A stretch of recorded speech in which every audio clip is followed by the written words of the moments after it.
Okay, y'all, I am just a little excited because I have the best Bible study hack. And no, it is not starting with the Gospels.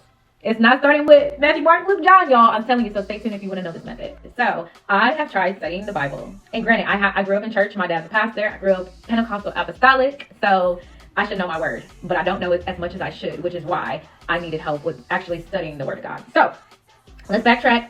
If you look on TikTok and you type in how to study the Bible or where to start when you're studying the Bible, the majority of people's videos will tell you to start with the four Gospels, which I honestly think that is a great place to start. However, I have found a better method that works for me, and I just want to tell you about it because it may be the method that works just for you as well. So this method does make you be very vulnerable, and it is going to be very intentional. So what you're going to want to do first is you are going to write God a letter or write a prayer, it doesn't really matter, and you just want to state your intentions for this new season in your life. So it doesn't have to be long. Just know exactly why you are wanting to dive deeper into the Word of God. Now, the next step is going to be most important. You are going to assess your own life and write down things that you need help with. So my page that I wrote down is literally titled Help Me With.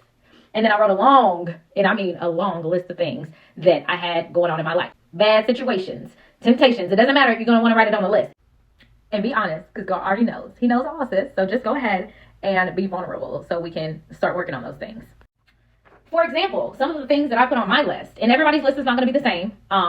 You're going to put down what you're struggling with. But some of the things that I put on my list was unforgiveness, anxiety and depression, loneliness, single motherhood, healing, friendships, purpose. You can write down whatever you're dealing with. If it is sexual immorality, if this is pornography, go ahead and put it on the list and be honest because, like I said, God already knows what you are struggling with.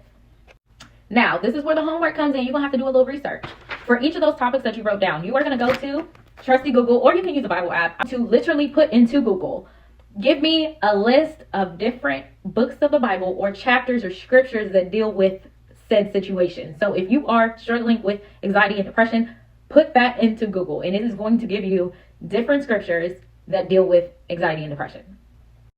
So when I say my list of topics was already long, imagine once I got done writing down the different scriptures that go with each topic.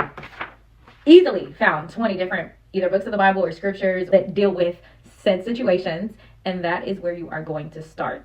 Y'all, I'm telling you that this method is life-changing because yes, you're studying the Bible, but you are studying it and starting it where you are. Wherever you are in your life, whatever it is that you're dealing with, that is what you are going to study because that is what is going to get you through. So, I'm not knocking starting in the Gospels. I still think that's a great place for someone to start. However, if you are going through situations and you need some help and you don't know who to talk to or where to go, try this method out. I'm telling you, it is life-changing.